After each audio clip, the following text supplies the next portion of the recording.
गुरुदेव के चरणों में प्रणाम। वंदनीय माता जी के चरणों में प्रणाम। माँ गायत्री के चरणों में प्रणाम। एकांत व मौन ये दो ऐसे साधन हैं जिनका अभ्यास हर व्यक्ति को करना चाहिए।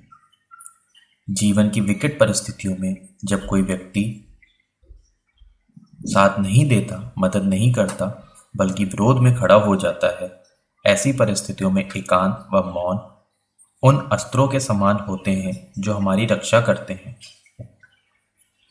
एकांत में जहाँ व्यक्ति अन्य दूसरे व्यक्तियों के संपर्क से बचता है, वहीं मौन में वो किसी से कुछ भी बोलता नहीं है, शांत रहता है, केवल देखता है। एकांत व मौन अपने जीवन में शक्ति अर्जन करने के साधन हैं, जिसके माध्यम से हम विरोधी शक्तियों व विपरीत परिस्थितियों का मुकाबला कर सकते हैं। जब हम किसी से मिलते नहीं हैं, एकांत में रहते हैं, तो हम स्वयं के सबसे करीब होते हैं। इस समय हमें आत्मचिंतन करने का अधिक समय मिल पाता है। हम स्वयं के प्रति, अपनी क्षमताओं के प्रति आसानी से एकाग्र हो जाते हैं। यद्यपि बाहरी परिस्थितियों द्वारा मिलने वाला तनाव हमें एकाग्र होने में बाधा पहुंचाता है, लेकिन फिर भी एकांत होने पर ये हमें स्थिर व एकाग्र होने से रोक नहीं सकता। इन परिस्थितियों में हम आसानी से ये सोच सकते हैं कि विकट परिस्थितियों से निपटने के लिए हमें क्या उपाय करने चाहिए, किस तरह इनका सामना करना चाहिए, हमें क्या क्या सहायताएं मिल सकती हैं और अपनी अतिरिक्त क्षमताओं को बढ़ाने के लिए हमें क्या करना चाहिए। मौन के माध्यम से हम अपनी वाक क्षमता को नियंत्रित करते हैं। हमारे शरीर व मन से अपार ऊर्जा का बहाव होता है। बोलने के द्वारा भी हमारी बहुत सारी ऊर्जा व्यय होती है। यदि हम मौन धारण करते हैं तो इस ऊर्जा को व्यय होने से बचा सकते हैं और इसका सदुपयोग कर सकते हैं। अनर्गल बोलना, अत्यधिक बोलना, चर्चाएं करना आदि इसलिए साधना काल में वर्जित है। जितना आवश्यक व उपयोगी है उतना ही बोलना चाहिए, अन्यथा चुप रहना चाहिए। हमें सार्थक बोलना चाहिए और अधिक सुनना चाहिए। इसीलिए परमात्मा ने इस मानव शरीर में 2 कान और 1 मुंह दिया है, ताकि हम 2 कानों से सुने और उसका कम शब्दों में उचित प्रत्युत्तर दें, साथ में अपनी भाव्य भक्ति भी करें। इसके अतिरिक्त यदि हमें कोई अप्रिय व असहनीय कठोर बातें सुनने को मिलती हैं तो उन्हें एक कान से सुने और दूसरे कान से निकाल दें। उन पर ध्यान ना दें। उन पर ध्यान देने का मतलब है स्वयं को दुखी व परेशान करना। कई बार ऐसी बातों को सुनने से व्यक्ति के स्वाभिमान को ठेस पहुंचती है और वो फिर दूसरों के स्वाभिमान को ठेस पहुंचाने वाले कार्य करने लगता है। कठोर बातें, व्यंग आदि सुनने से व्यक्ति का क्रोध व अहंकार जागृत होता है, जो उसे भ्रमित कर सकता है। इसलिए हमें इतना समझदार तो होना ही चाहिए कि हम किस तरह की बातों को ध्यान से सुनें, किन बातों पर ध्यान ना दें, कैसी वाणी बोलें, कितना बोलें और क्या बोलें। इस संसार में सुनने योग्य वही बातें हैं जो महापुरुषों ने जीवन के संदर्भ में व्यक्तियों के लिए कही हैं।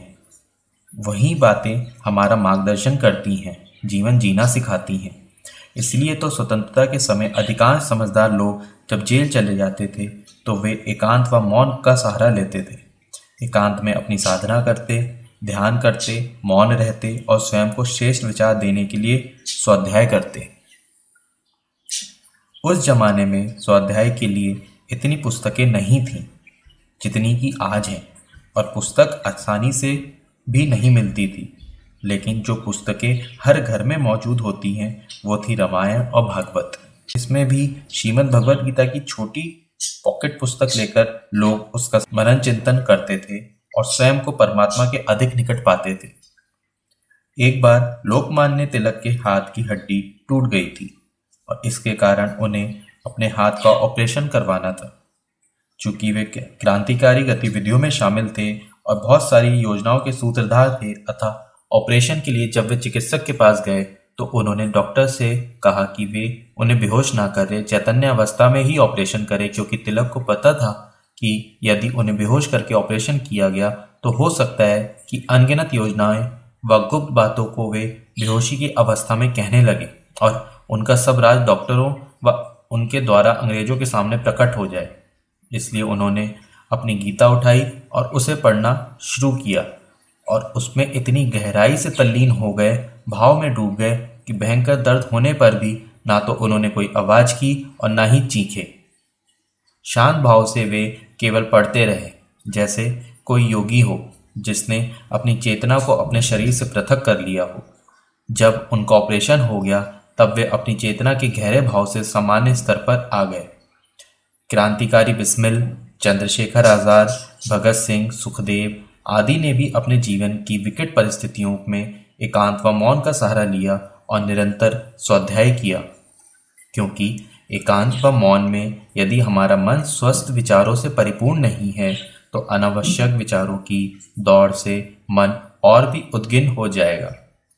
इसी कारण तो कई लोग एकांत व मौन में रह ही नहीं सकते। अकेलेपन से जो उनकी घबराहट है, डर लगता है, क्योंकि जब हम अकेले होते हैं तो हम स्वयं का सामना करते हैं।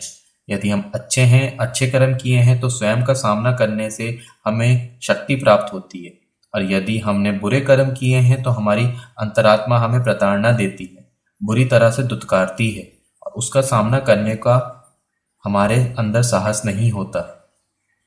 इसीलिए उचित यही है कि व्यक्ति अच्छे कर्म करने की शुरुआत करे, जीवन के अतीत में जो भी दुष्कर्म हुए हैं उनका प्रायश्चित करे, स्वयं की गलतियों को हम स्वीकारें और अपने जीवन को फिर से संवारने के लिए हम कटिबद्ध हो जाएं।